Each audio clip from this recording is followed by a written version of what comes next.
Math 3, Unit 3, Section 5. Today we're talking about factoring by grouping. Always check for GCF first. Once you factor, oftentimes you can factor more than once. Okay, so always check to make sure it's in the simplest form. So we're just going to practice factoring, and then we're going to put it into our graphing piece. So on this one, do you notice how they already have partially factored the problem? Okay, so what would you do at this point? Good. The x minus 2 is actually a GCF, and so you are factoring out an x minus 2, and then you are left with the x plus 5, which was what was in front of each of those parentheses. Neither one of those can be factored further, and so that's your answer. This is your factored form. Again, it doesn't matter if you wrote x plus 5 first or x minus 2 first, as long as you have both sets of parentheses there, you're fine. The order doesn't matter. Okay, on B, what am I going to do?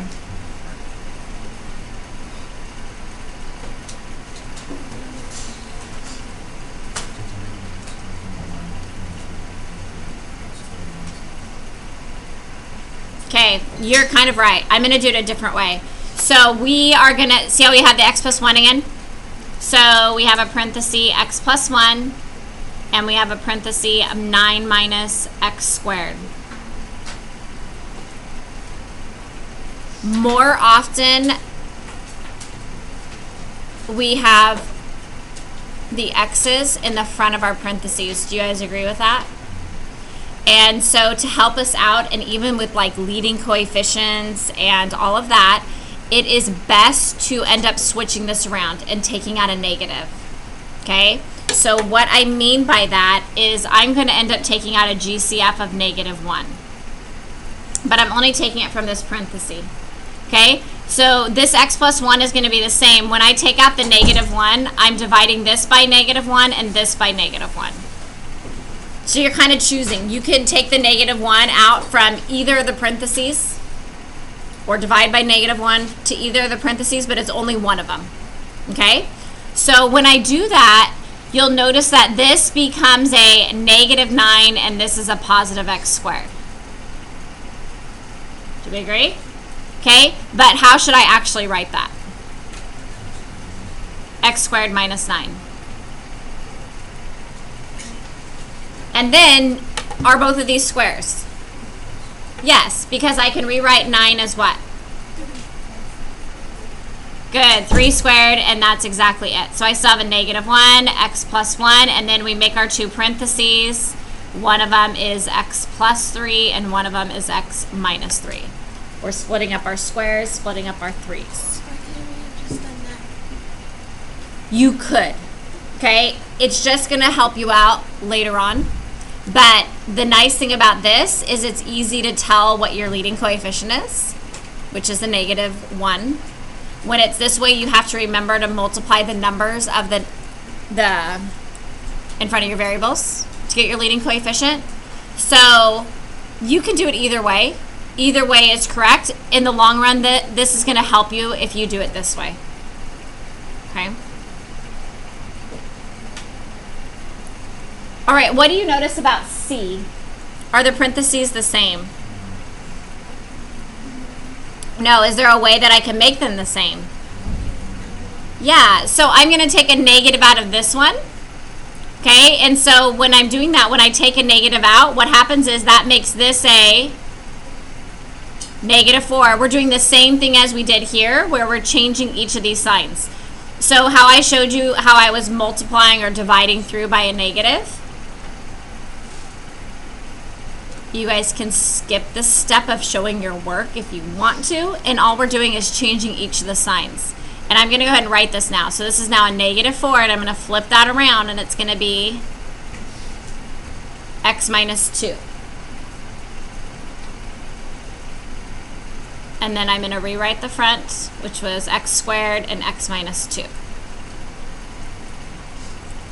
So I did the same thing here where I was factoring out a negative, and so what that did was changed all those signs. Just like here, when I took out a negative, I just brought it to the very front. and it changed all the signs in that parenthesis. Same thing here. So when I write this now, what is this one going to be? X minus 2 and x squared minus 4. Can either of those be factored further? Yeah, which one? X squared minus 4, because 4 is actually 2 squared. This is a difference of squares. So I have x minus 2, and then I have x plus 2 and x minus 2. Because this was the x minus 2 there, and then that was my difference of squares. How should I write this answer, though? Good. X minus 2 squared, because I have two of the same factors, and then x plus 2. And why should I write it that way? Very good. It'll show you if it's going to be bouncing or passing, and when you have an even power, you need to know that it's bouncing there. So you always want to write those together. All right. D. Okay, so this one isn't partially factored for you. So when you have 4 terms, what should you do? First, check for GCF, but there isn't a GCF of the entire problem. And then that's when we group them into 2 separate groups. What would be my GCF of the first group? 9, and we're left with? Good. And what's the GCF of the second group? Good. X squared, and we're left with?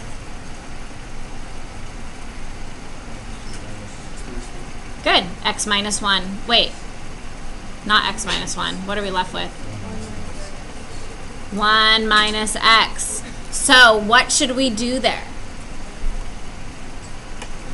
Denise. So I'm taking out an x squared. So when you divide x squared by x squared, that all cancels out and you're just left with that 1. Okay? So in that we're left with the x. But these don't match. So what do we need to do? So we take out a negative. So what's going to happen is this is going to become a negative. This will become a negative. And this will be a positive.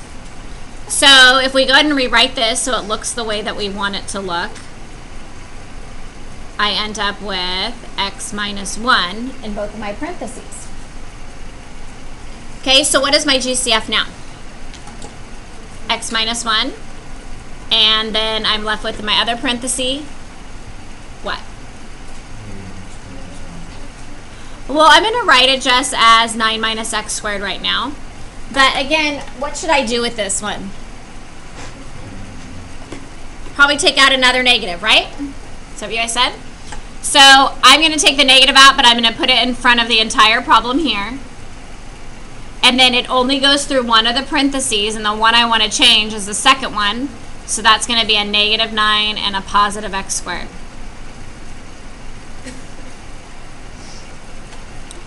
So when I rewrite that one, it's now x squared minus 9. And can I factor that any further? Yes, good. 9 is actually good. 3 squared. So that factors to be what? Very good. X minus 3, x plus 3, and then we saw the rest of our problem. Okay. Any questions up to this point? Am I going too fast? All right. E. Again, we always check for GCF first. Is there a GCF in this problem? What is it? 4W is correct. Okay? So look at your numbers, but then also look at your letters. So notice how each of them have a W in common. Okay, when I have my GCFs, sometimes because there's so much stuff up here, for me, I like to actually write the 4W when I'm dividing to make sure I'm doing it correctly. You don't have to do it this way. This is just helps me. Okay, so here the 4's cancel, and then I'm going to be left with what? Good, W squared. Here the 4's cancel, and 1W cancels, and so I'm left with what? Minus WZ. Good. Next here, 12 divided by 4 makes 3W. Good. And then here, 12 divided by 4 makes a minus 3. And then 1, the w's cancel, and so I'm just left with a z.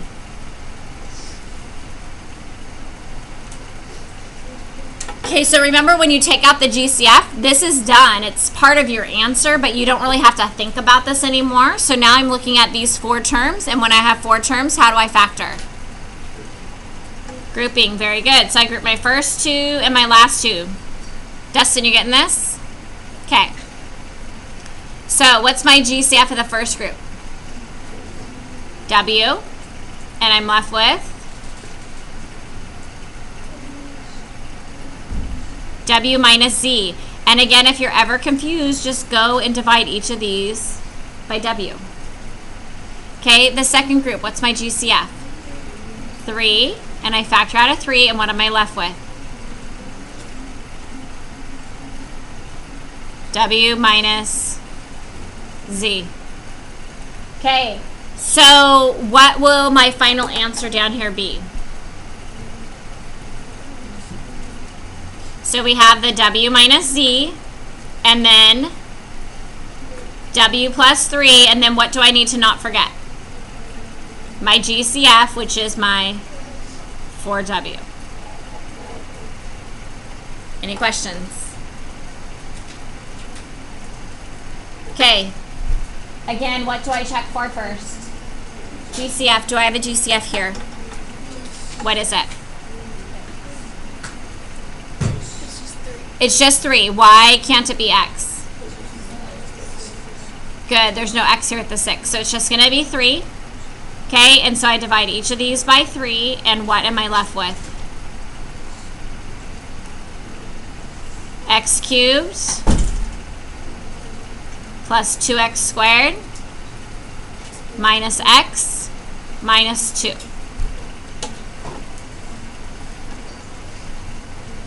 Okay, I have 4 terms, so I'm going to factor by grouping. What's my GCF of the first group?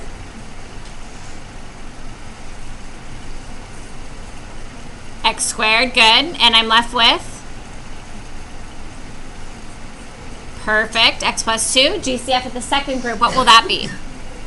Very good, negative 1. And so that means that each of these change signs, so you get X plus 2. Okay, now what do I write? Good, X plus 2 and X squared minus 1. And what should I not forget? GCF, which is 3. Can I factor that any further? Is this one a difference of squares? Yes, because 1 is the same thing as 1 squared, right? 1 times 1 is still 1. So that means we have 3 and we have X plus 2, and this factors to be X plus 1, X minus 1.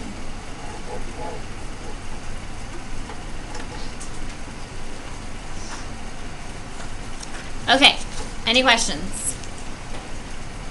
All right, so now that we've practiced with our factoring with grouping, we're going to do some graphing examples using this information.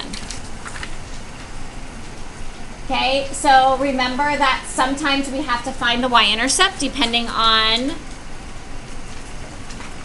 what our x-intercepts are. Okay, and in order to find our x-intercepts, we have to factor and set them equal to 0. Okay, so on G, what's the first thing I should do? GCF. Okay, and actually I might even before that just state what my degree is and my leading coefficient so I don't have to go backwards. So my degree on this problem is 5 and my leading coefficient is 2. Okay. So GCF of this problem is what? Good, 2x squared. Does everybody agree with that? Okay, so we go through and we're going to reduce, and I didn't give myself room to write, so I'm going to have to think. So what's my first term going to be when I reduce? X cubed, and then 6 divided by 2 will make a 3, and that'll be 3x squared, minus, and then on this one, 2 divided by 2 cancels out, right? And x cubed divided by x squared leaves you with an x. And then on the last one, negative 6 divided by 2 makes a negative 3, and all the x's cancel. Okay, I have 4 terms, so what am I going to do? Factor by grouping. Okay, so I group them into my 2 terms. My first group, what's my GCF? X squared, and I'm left with, good, x plus 3. My second group, what's my GCF? Negative 1, and I'm left with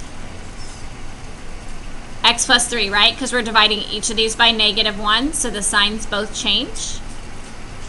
So that means I have x plus 3 and x squared minus 1. And don't forget that we still have 2x squared. Can any of those be factored further? Good, x squared minus 1, because that is really the same as 1 squared. So I have 2x squared, x plus 3, x plus 1, and x minus 1. And this is all y equals. What do I do now in order to graph? Very good. Set them each equal to 0. So anytime I have any type of x in front, we know that x will always equal what? 0. And is that going to be a bounce or a pass-through? Bounce is correct, and we know it's a bounce y. Very good. Multiplicity of 2, anytime it's even, bounces. Okay, the next one, this is going to be x equals negative 3. Is that bounce or pass through? Pass through, and that's because it has a multiplicity of 1. Very good. And odd multiplicities pass through. The next one's negative 1. It also passes through, and then we have x equals positive 1, and that also passes through. Okay, so we're going to go ahead and put all this information onto our graph. So at 0, we have a point that bounces. Negative 3, we have a point that passes through. Negative 1 passes through. And then 1 passes through. What is my right in behavior? Positive infinity, how do you know? Very good, leading coefficient is positive. So that's going up. And then my left in behavior is going to go down. And why is that? Odd degree, so they go in opposite directions. Okay, so from there, I should be able to finish filling out my graph. Do I need to find my y-intercept? Nope, because I already have it here at 0. Okay, so this one passes through, turns around, passes through. Here, it bounces, turns around, and then passes through. And everything worked out. Any questions there? Okay, we're going to do one more. H. Okay, first thing before we start is to do the degree and leading coefficient, so we don't have to think about that later. What's this degree? 3, and my leading coefficient is 2. Okay, next we check for what? GCF, correct? What's going to be my GCF? Just a 2, good. So we factor out a 2 and we're left with x cubed plus, when we divide this by 2, what's 6 divided by 2? 3, so we have 3x squared minus 9x minus, remember how I do this in my head? So you take 50 plus 4 makes 54, so half of 50 is 25. Half of 4 is 2, which makes 25 plus 2, which is 27. Okay, 4 terms, so we're going to do what? Grouping, very good. So we group these into our 2 groups. What's the GCF of my first group? X squared, and we're left with?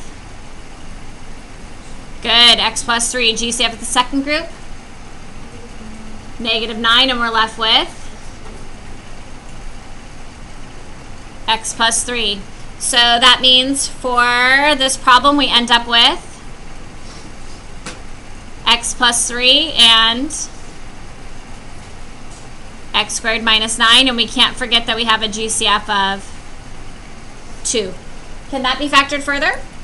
Yes, because 9 is 3 squared, and so we end up with 2, and we solve x plus 3, and then we get x plus 3 and x minus 3 when we factor out x squared minus 9.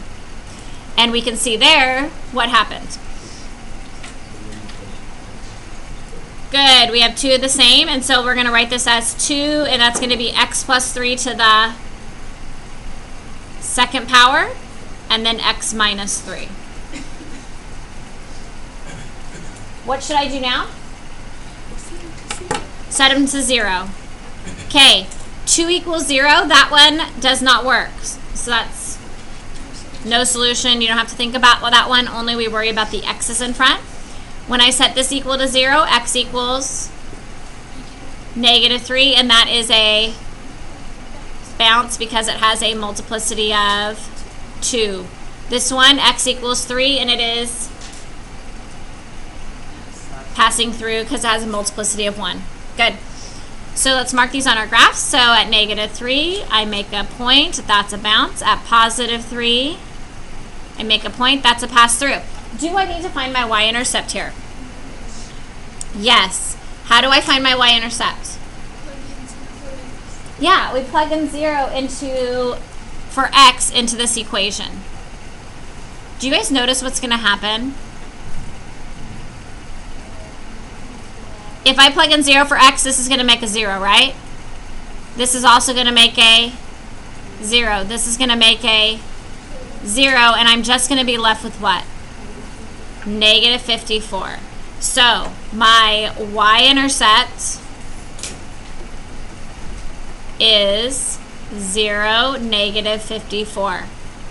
If you want to plug in all the numbers, like 2 times 0 cubed plus 6 times 0 squared minus 18 times 0 minus 54, you can totally do that. But if you understand how this works in your head, you don't have to. Yes? You could plug it into either, and you'll end up with the same answer. Yes. The top one is just a little easier because they all cancel out. Okay, so negative 54, all we're going to do is make a mark down here, and we're going to call it negative 54, and we're going to put a point there. All right, so on my right-hand behavior is passing through, and is it going to be right is going to positive infinity or negative infinity? Positive infinity. My left end behavior is going to go to negative infinity because my degree was odd. Good. So if we pass through, we have to touch the y-intercept. That turns around, and you'll notice that it makes a bounce. Do we have any questions?